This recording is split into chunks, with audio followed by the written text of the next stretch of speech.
नमस्कार, बहुत बहुत स्वागत है आप सभी का। आप देख रहे हैं न्यूज 18 राजस्थान। आप सबके साथ मैं हूं प्रियंका राय। बुलेटिन की शुरुआत करेंगे बड़ी खबर से। पीएफआई पर 5 साल का प्रतिबंध लगा दिया गया है। गृह मंत्रालय ने यह प्रतिबंध लगाया है। टेरर लिंक के सबूत मिलने के बाद ये बड़ा एक्शन लिया गया। लगातार छापेमारी कार्रवाई भी जारी है और इसके बाद एक और बड़ा एक्शन गृह मंत्रालय की ओर से पीएफआई के सहयोगी संगठनों पर भी बैन लगा दिया गया है। केंद्र का एक और नोटिफिकेशन भी जारी हुआ है। यूएपीए के तहत कार्रवाई भी कर सकते हैं। राज्य भी पीएफआई पर कार्रवाई कर सकते हैं। तो पीएफआई के अलावा अन्य संगठनों पर भी कार्रवाइयां की गई हैं जो इनसे जुड़े हुए हैं, यानी कि rehab India foundation, campus front of India, all India imam council, national confederation of human rights organisation, national women front, junior front, empower India foundation और रिहैब फाउंडेशन केरल जैसे सहयोगी संगठनों पर भी बैन लगा दिया गया है।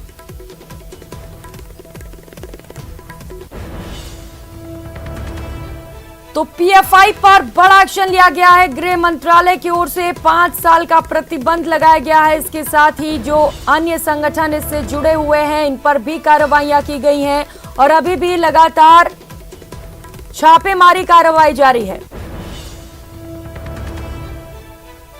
तो टेरर लिंक को लेकर सबूत मिले हैं और इन सबूतों के आधार पर गृह मंत्रालय ने यह बड़ा एक्शन लिया है और पीएफआई को यानी कि पॉपुलर फ्रंट ऑफ इंडिया को 5 साल के लिए प्रतिबंध कर दिया है।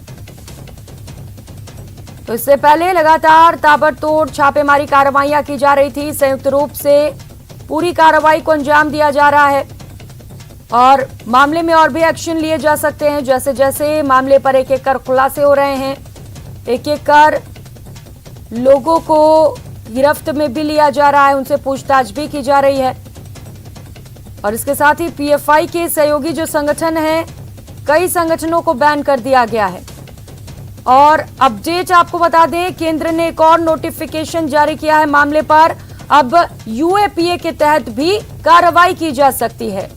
राज्य भी अब पीएफआई पर कार्रवाई कर सकते हैं। अगर राज्य सरकार भी चाहती है पीएफआई को लेकर कोई कार्रवाई करना, तो केंद्र सरकार की तरफ से अब परमिशन दे दी गई है। राज्य सरकार भी पीएफआई पर कार्रवाई कर सकते हैं। तो 9 राज्यों में ताबड़तोड़ छापेमारी कार्रवाई की जा रही है संयुक्त रूप से।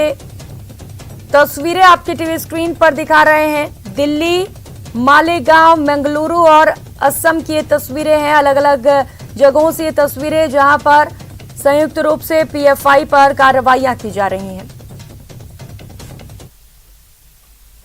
शंकर सहयोगी हमारे साथ फोन लाइन पर जुड़ चुके हैं। शंकर, एक और नोटिफिकेशन जारी किया गया है केंद्र सरकार की ओर से। यूएपीए के तहत अब सरकार भी कार्रवाई कर सकती है जो राज्य में बैठी हैं। पूरी जानकारी दीजिए इसे लेकर। जिस तरह से पीएफआई संस्था और पीएफआई से जुड़े हुए कई अन्य जो की सहयोगी संस्था है, उसके खिलाफ केंद्र सरकार के द्वारा एक बड़ा फैसला लेते हुए जिस तरह से उसे प्रतिबंधित घोषित किया गया, निश्चित तौर पे ये मामला अब बेहद महत्वपूर्ण हो गया है। हालांकि इस मामले को लेकर पिछले तकरीबन 4 सालों से इस मामले पर कई जांच एजेंसियों की पड़ताल चल रही थी। तमाम सबूतों को इकट्ठा किया जा रहा था और उसी तमाम सबूतों के आधार पर जिस तरह से 22 सितंबर को राष्ट्रव्यापी, एक देशव्यापी जिस तरह से सर्च ऑपरेशन को अंजाम दिया गया और जिस तरह से तकरीबन उस वक्त में 150 से ज्यादा लोगों को गिरफ्तार किया गया। और इसी मामले में कल जिस तरह से तकरीबन 9 राज्यों में सर्च ऑपरेशन को अंजाम दिया गया और 9 राज्यों में सर्च ऑपरेशन को अंजाम देते हुए जिस तरह से तकरीबन 250 से ज्यादा लोगों को हिरासत में लिया गया था। लिहाजा इन्हीं तमाम मसलों की गंभीरता को देखते हुए केंद्र ने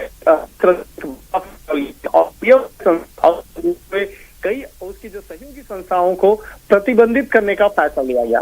जो प्रतिबंधित करने का फैसला लिया गया, ये यूएपीए एक्ट के तहत ये कार्रवाई की गई है और उसी के तहत कई संस्थाओं को प्रतिबंधित किया गया है। और अगर अन्य संस्थाओं की अगर बात करें, ऑल इंडिया इमाम काउंसिल, ये भी पिछले काफी समय में काफी चर्चा का केंद्र में रहा। कैंपस फ्रंट ऑफ इंडिया, जो एक कहा जा सकता था कि पीएफआई का एक जेरोक्स कॉपी है, वो कैंपस फ्रंट ऑफ इंडिया के खिलाफ भी कार्रवाई हुई है। रिहाब इंडिया फाउंडेशन और इसके साथ साथ केरल वाली जो रिहाब इंडिया फाउंडेशन है उसके खिलाफ भी कार्रवाई हुई है। National women front junior front, देखिए जूनियर फ्रंट भी बनाया गया। बहुत बार आपको देखने को मिला था कि सीए एनआरसी का जो प्रोटेस्ट हो रहा था, वहां पर महिलाओं की एक अलग विंग काम कर रही थी और जूनियर छोटे छोटे बच्चों की एक अलग विंग काम कर रही थी। तो ये सब जो विंग बनाने का एक क्या एक इरादा था, इसको जांच एजेंसियों के द्वारा पड़ताल किया गया और उसी के बाद गया। इसके साथ ही एम्पावर इंडिया फाउंडेशन नाम तो रखा गया एम्पावर इंडिया, लेकिन उसके पीछे किस तरह से एक साजिश की जो तार हैं वो जुड़े हुए थे इस मामले पर, उसको भी जांच एजेंसियों ने खंगाला। उसके बाद ये कार्रवाई हुई है और कहा जा सकता है कि जिस तरह से और एक संस्था है national confederation of human rights organisation, कहने को तो ये ह्यूमन राइट्स संस्थान अपने आप को बताती थी, लेकिन ह्यूमन राइट्स के नाम पर जिस तरह से इस संस्थाओं के द्वारा कई ऐसे जो कहा जा सकता है कि गैर देश विरोधी गतिविधियां जो है उसमें शामिल होने के कई सदस्यों पर एक गंभीर आरोप लगे। तो एक तरह से एक बड़ी कार्रवाई हुई है और इस वक्त में आज भी कई लोकेशन पर अभी भी सर्च ऑपरेशन बिल्कुल शंकर, बड़ी कार्रवाई हुई है और कार्रवाइयां लगातार जारी भी हैं। शंकर, इंटरनेशनल लिंक्स भी मिले हैं पीएफआई के, कौन कौन से वे देश है, इसे लेकर कोई जानकारी आपके पास? देखिए पिछले कुछ सालों के दौरान में पीएफआई और जो जिसमें कि यह साफ तौर पे पता चलता है कि इन संस्थाओं में किस तरह से विदेश से फंड होता है। अगर विदेश से फंड होता है और जिस तरह से एफसीआरए का कानून का उल्लंघन होता था, तो इस मामले पर पिछले कुछ दिनों पहले कई एनजीओ पे भी कार्रवाई हुई और जिस तरह से अगर पीएफआई संस्था की बात करें या उसके जो अन्य सहयोगी संस्थाओं की अगर बात करें तो उसके खिलाफ कई ऐसे मुल्क हैं। लेकिन एक जो कहना चाहेंगे कि जिस तरह से बकायदा कई मुल्कों से जिस तरह से जो पैसे आ रहे थे, लेकिन एक सबसे इम्पोर्टेंट बात थी कि बहुत बड़े रकम नहीं आती थी, वो छोटे छोटे रकम आते थे जिसको ट्रैक कर पाना जांच एजेंसी के लिए बड़ा मुश्किल था। कभी 20,000, कभी 25,000, एक महीने में 5 बार आ गया, 6 बार आ गया। तो 20,000 25,000 का जो आंकड़ा होता है वो एक बार में आप काफी अमाउंट वो बन जाता है, लेकिन कई बार जो है जांच एजेंसियों के रडार पे नहीं आता है, क्योंकि 20,000 25,000 30,000 का जो रकम होता है सामान्य तौर पे उससे बहुत रकम जाता है।